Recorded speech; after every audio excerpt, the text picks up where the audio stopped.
A biblioteca da universidade era um santuário, um lugar onde o tempo parecia abrandar, medido não pelo tic-tac de um relógio, mas pelo virar suave das páginas. O ar cheirava a papel antigo e a promessas silenciosas. Uma poeira dourada flutuava nos feixes de luz que cortavam a penumbra das estantes altas. Era um refúgio do barulho do mundo, um bastião de ordem contra o caos da juventude que fervilhava lá fora.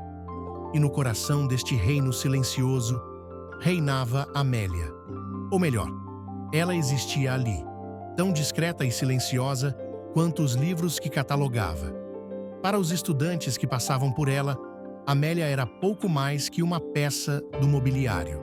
Uma figura esguia, com óculos de aros finos que deslizavam perpetuamente pelo nariz, o cabelo castanho sempre preso num coque apertado, como se ela temesse que um único fio solto pudesse perturbar o equilíbrio do universo.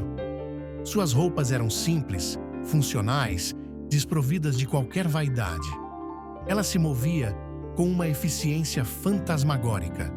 Seus passos abafados pelo carpete, sua presença tão subtil que era fácil esquecer que ela estava ali. Mas sob aquela aparência de simplicidade e timidez, por trás daqueles olhos que raramente encontravam os de outra pessoa, havia uma profundidade que ninguém se dava ao trabalho de sondar. Em sua mesa, escondidos atrás do monitor do computador, não estavam romances ou revistas, mas sim textos complexos sobre criptografia quântica, análise de sistemas e teorias do caos. Eram os seus segredos, os seus verdadeiros companheiros naquele mundo de silêncio. A biblioteca não era o seu trabalho, era o seu esconderijo. Naquele semestre, um grupo de estudantes, liderados por um jovem chamado Léo, havia transformado uma das grandes mesas de leitura no seu clube social particular. Eram ruidosos, arrogantes, com a confiança inabalável de quem nunca conheceu uma verdadeira adversidade. Para eles, a biblioteca era apenas um cenário para as suas publicações nas redes sociais. E Amélia, a bibliotecária tímida, tornou-se o seu alvo preferido de escárnio. Começou com sussurros e risadinhas quando ela passava. Depois, evoluiu para perguntas condescendentes, feitas em voz alta para entreter o grupo. "Tem certeza que sabe usar um computador?" perguntavam, enquanto ela digitalizava livros com uma velocidade e precisão que eles eram incapazes de compreender.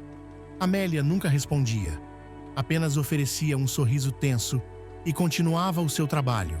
A sua recusa em se envolver apenas os incitando mais. Para Léo, aquela passividade era um convite. Ele via nela a personificação da fraqueza, um alvo perfeito para o seu próximo vídeo viral. A humilhação, ele acreditava, era uma forma de arte. Numa tarde de terça-feira, a biblioteca estava particularmente cheia, o silêncio pesado com a concentração de dezenas de estudantes. Era o palco perfeito. Léo aproximou-se da mesa de Amélia com o telemóvel a gravar discretamente na sua mão. Na outra, segurava um copo grande de café gelado. Com um movimento teatralmente desajeitado, ele tropeçou, lançando o líquido escuro e pegajoso sobre uma pilha de artigos de investigação que Amélia passará amanhã a organizar. O café espalhou-se, manchando os papéis, escorrendo pela beira da mesa. O som do plástico do copo a bater no chão ecoou pelo salão silencioso como um tiro. Léo riu, uma gargalhada alta e forçada. "Oh, meu Deus, veja o que você me fez fazer", disse ele, virando a câmera para o rosto de Amélia, esperando captar o choque, as lágrimas, a raiva impotente. Os seus amigos juntaram-se ao coro de risos. Dezenas de cabeças levantaram-se, os olhos fixos na cena. A humilhação era agora um espetáculo público. Mas a reação que Léo esperava nunca veio. Amélia não chorou. Ela não gritou. Ela nem sequer olhou para os papéis arruinados. Em vez disso, ela levantou a cabeça muito lentamente, e os seus olhos, normalmente baixos, encontraram os de Léo. Pela primeira vez, não havia timidez neles. Havia algo mais. Uma intensidade fria, analítica, como se ela não estivesse a olhar para um estudante idiota, mas sim a analisar um problema complexo, a calcular todas as variáveis, a desmontá-lo peça por peça. O seu silêncio era mais pesado e mais ensurdecedor do que qualquer grito. Por um instante, o sorriso de Léo vacilou, uma pontada de incerteza atravessando a sua arrogância. Depois, recuperando-se, ele deu de ombros, riu mais uma vez e afastou-se, deixando-a no meio da sua pequena destruição. Ele publicou o vídeo com a legenda "A bibliotecária desajeitada ataca novamente". E as visualizações começaram a subir. Ele foi para casa, sentindo-se vitorioso. Ele esperava vergonha. Ele esperava uma queixa ao reitor. O que ele não esperava era que a sua pequena brincadeira cruel seria a última coisa que faria como estudante daquela universidade. O verdadeiro choque não viria de um livro ou de uma repreensão. Viria na manhã seguinte, transmitido em alta definição para todas as televisões, computadores e smartphones do país.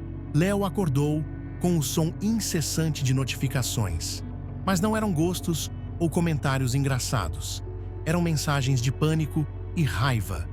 Confuso, ele ligou a televisão. A notícia de última hora dominava todos os canais. Um ciberataque massivo, de origem desconhecida, quase paralisara a infraestrutura financeira da nação na noite anterior. Uma catástrofe fora evitada por uma margem mínima, graças a uma equipa de elite do FBI e a uma analista civil, uma figura lendária e anônima conhecida nos círculos de inteligência apenas como o Oráculo. E foi então que a imagem apareceu no ecrã. A câmera focou-se nos degraus da sede do FBI.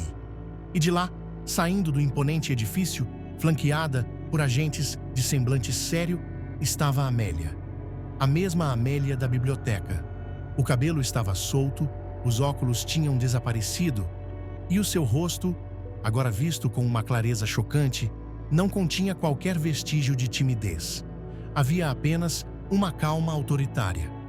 O letreiro na parte inferior do ecrã dizia: Amélia Vance, analista civil principal, creditada por evitar crise nacional.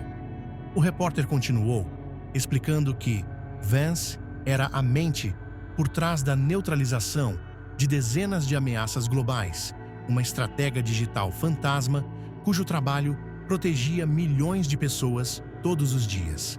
E então, para ilustrar a vida dupla desta heroína secreta, a estação de notícias exibiu um clipe, o vídeo de Léo, o seu próprio vídeo. Ali estava ele, na televisão nacional, rindo enquanto derramava café sobre os papéis de pesquisa da mulher que acabara de salvar a economia. O seu riso cruel ecoou pela sala, mas agora soava monstruoso, grotesco. O sangue drenou do rosto de Léo. O mundo pareceu inclinar-se sobre o seu eixo. Ele não tinha humilhado uma bibliotecária tímida. Ele tinha humilhado uma guardiã silenciosa. Se você acredita que a mente mais brilhante na sala é muitas vezes a mais silenciosa, mostre o seu apoio deixando um gosto neste vídeo e inscrevendo-se no nosso canal. A sua ajuda permite-nos continuar a partilhar estas histórias que precisam de ser contadas. A vida de Amélia não era uma escolha de simplicidade, mas sim uma de necessidade. Desde cedo, a sua mente operava numa frequência diferente. O mundo era demasiado barulhento, demasiado lento, demasiado ilógico. As conversas triviais eram como estática, as interações sociais, algoritmos defeituosos. Ela encontrou refúgio na ordem pura dos dados, na beleza da lógica, na linguagem silenciosa do código. O mundo acadêmico tentou recrutá-la. As empresas de tecnologia ofereceram-lhe fortunas.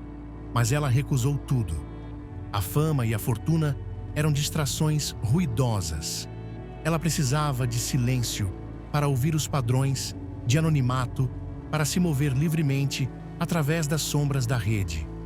A biblioteca era a sua fortaleza de solidão, o disfarce perfeito.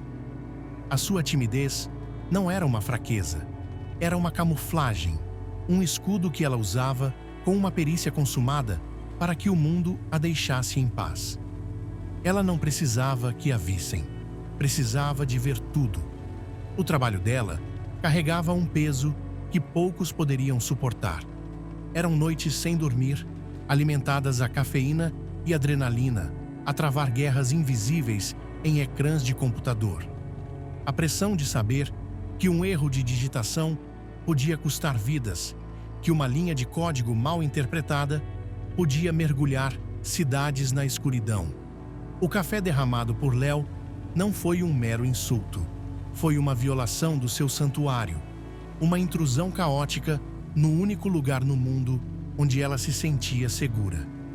A sua calma naquela tarde não fora passividade, fora o controle de ferro de alguém que lida regularmente com ameaças à segurança nacional antes do pequeno almoço.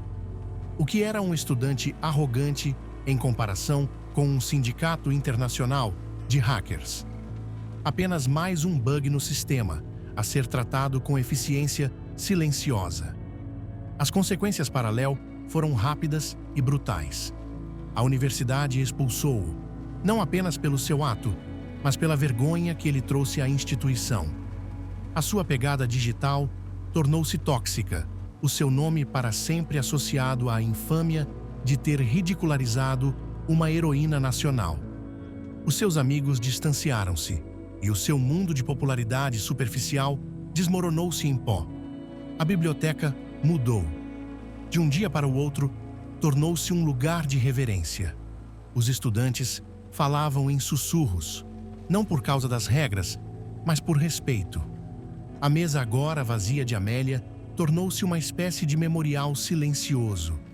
As pessoas olhavam para ela e imaginavam as batalhas que ali tinham sido travadas, as crises que tinham sido resolvidas no meio do silêncio e dos livros. A história de Amélia é um lembrete poderoso. A nossa sociedade celebra o que é barulhento, o que é visível, o que procura os holofotes.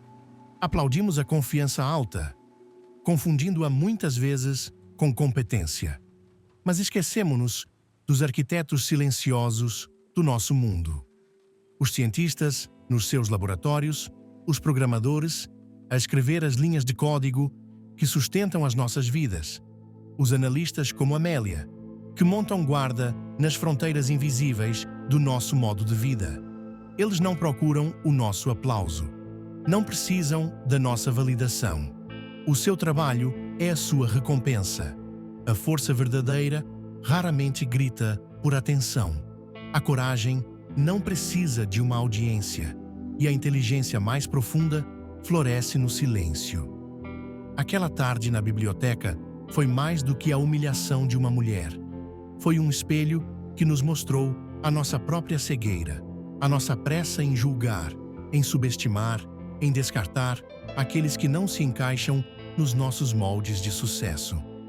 A história de Amélia não é sobre uma bibliotecária que era secretamente uma gênia. É sobre a genialidade que se esconde em cada pessoa que consideramos comum. É sobre o universo de experiências, talentos e lutas que existe por trás de cada par de olhos silenciosos. Da próxima vez que encontrar alguém que parece comum, que é quieto, que parece estar à margem, lembre-se de Amélia. Lembre-se que dentro da pessoa que lhe serve o café, que limpa o seu escritório ou que cataloga os seus livros, pode haver uma força capaz de mudar o mundo. Esta história tocou-nos profundamente e esperamos que o tenha tocado a si também. Antes de ir, por favor, partilhe esta mensagem para que mais pessoas possam aprender a olhar para além da superfície. E gostaríamos de saber. Deixe um comentário abaixo. Que parte da história de Amélia mais falou consigo? As suas palavras podem inspirar alguém a reconhecer a sua própria força escondida.